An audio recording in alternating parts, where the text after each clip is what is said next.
ส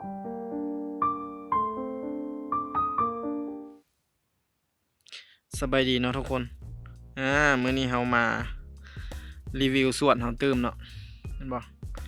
สวนลุงโมเนาะเป็นสวนยามแลงเนาะทุกคนเนาะมื้อนี้ก็วันที่10เดือน1 2026เนาะซึ่งว่างามๆแบบนี้เลยเนาะประมาณนี้ซึ่งว่ากำลังเป็นมากเนาะเป็นมากน้อยเนาะทุกคนมากน้อยกำลังง่ายเลยแหละถือว่างามเนาะปีนี้เนาะถือว่าสมบูรณ์ดีซึ่งกำลังเป็นดอกเป็นหมากอยู่เพื่อแบบประมาณนั้นออกไปประมาณแมตปลายแล้วเนาะมาเบิ่งแบบนี้เลยเนาะใช้ระบบเก่าเนาะทุกคนเนาะมันง่ายดีคือระบบน้ำหยดนี่เนาะน้ำหยดแบบนี้เลยเนาะน้ำหยดแล้วก็เอาไดมาใส่เนาะไดมาใส่ไดมาจากสระเบิ่งเนาะถือว่าค่อนข้างจะว่าเสมอเลยเนาะปีนี้เนาะว่าโอเคอยู่เนาะสำหรับส่วนของโมเฮาปีนี้เริ่มเป็นมากแล้วเดี๋ยวอีกประมาณอาทิตย์นึงอาทิตย์ปลายก็น่าจะได้เลือกมากแล้วเพราะตอนนี้ก็เริ่มเป็นมากเข้าโปรมือโปรตีนแล้วเนาะระบบน้ำเฮาเนาะคือเก่าเลยเนาะระบบน้ำเฮาเวลาหดน้ำใส่ปุ๋ยอย่างต่างๆโอเคเลยเนาะ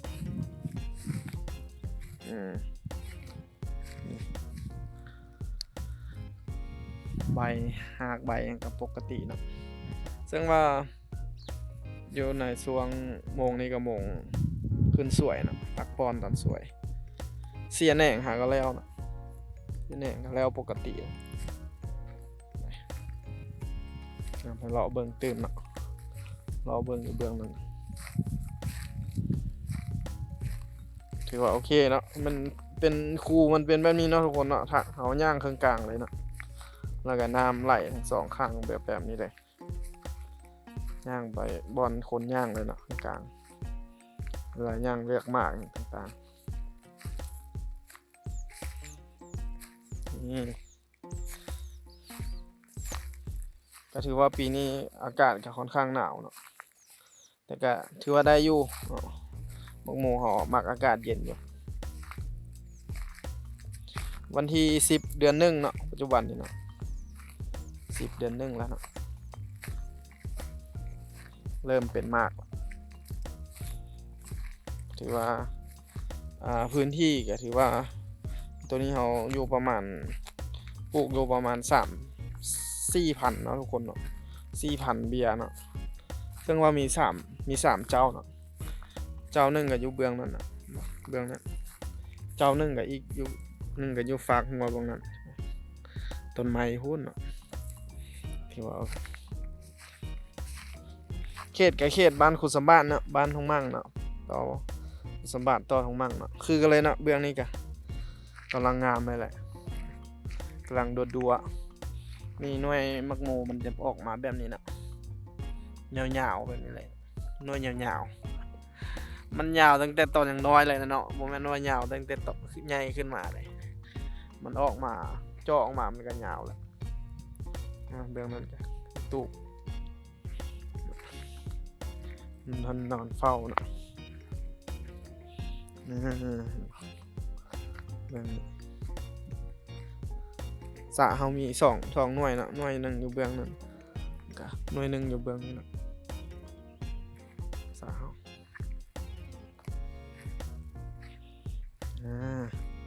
โมเฮาเป็นหน่วยหน่วยยาวๆเนาะหน่วยยาวๆแล้วก็หน่วยดำๆนะของพันโมย่าสักอย่าง ถ้าชื่อบ่ผิด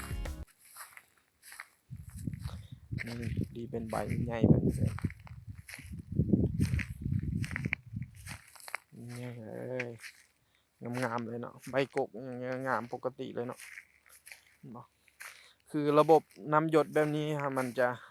ข้อดีอยู่ว่ามันเฮ็ดให้ใบมันบ่หักบ่แตกบ่เสียหายเนาะบ่คือเฮาสาดน้ำใส่ที่ผ่านมามันใบกกมันค่อนข้างหักดอกเต็มเลยนะดอกกำลังดอก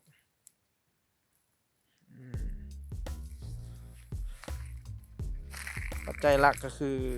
สภาพอากาศนะทุกคนเนาะการปลูกโมสภาพอากาศแล้วก็ดินน้ำเนาะอย่าให้ขาดดินนี่ต้องเป็นดินแบบดินที่บ่เคยเฮ็ดโมเชื่ออันคือว่าโอเคเลยนะตอนนั้นดินตอนนั้น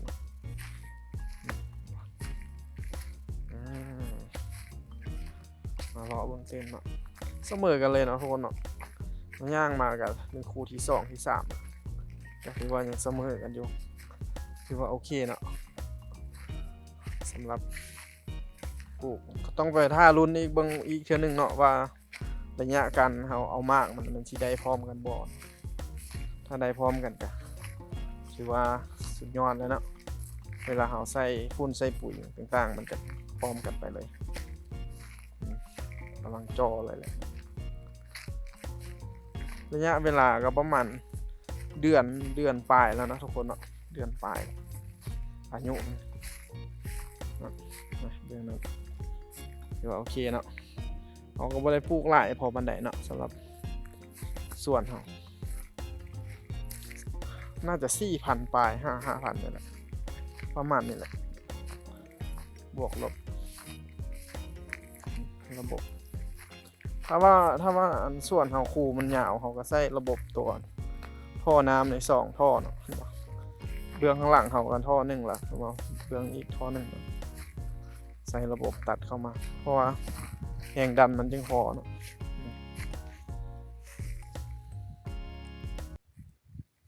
คือว่ากำลังงามเลยเนาะ